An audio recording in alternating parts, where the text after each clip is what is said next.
हवे प्यार पूजा, हवे प्यार ईश्वर, ई बात केहू न सोचे बिचारे। हमनी के दुश्मन भइल बाटे दुनिया, बिनती बयाज केहू पत्थर न मारे। ना कोनो हाट ना बजरिया से होला, ना कोनो हाट ना बजरिया से होला। उमरिया के रोग ह नजरिया से होला, उमरिया के रोग ह नजरिया से होला।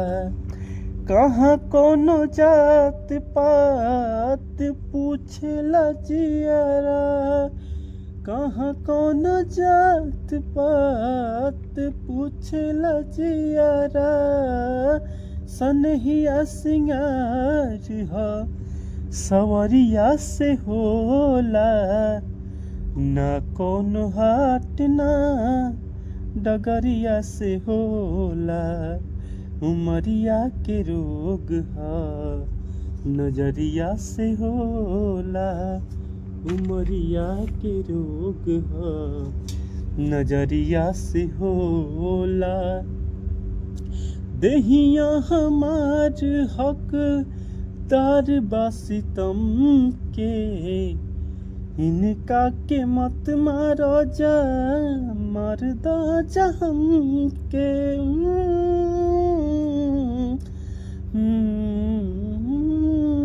हो दहिया हमार हक दार बा सितम के, इनका के मत मारा जा मरदा जहम के। इश्क के इलाज नहीं जहरिया से होला, इश्क के इलाज नहीं जहरिया से होला। उमरिया के रोग ह नजरिया से होला, उमरिया के रोग ह नजरिया से होला। एक ओरिया खून बहे एक ओरिया लोर हो, काहे केहू कले हले बा करे जा कठोर हो।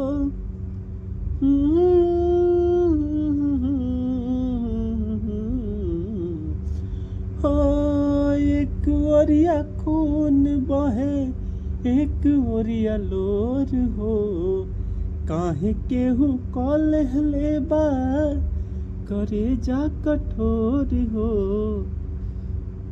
इश्क के इलाज नहीं जहरिया से होला, उमरिया के रोग ह नजरिया से होला, उमरिया के रोग ह नजरिया से होला। तो दोस्तों ये मेरा ओरिजिनल सॉन्ग है। तो मेरा सॉन्ग यदि आपको अच्छा लगे तो एक बार लाइक सब्सक्राइब जरूर करिएगा, ताकि मैं ऐसा ही वीडियो बनाता रहूं। Thank you.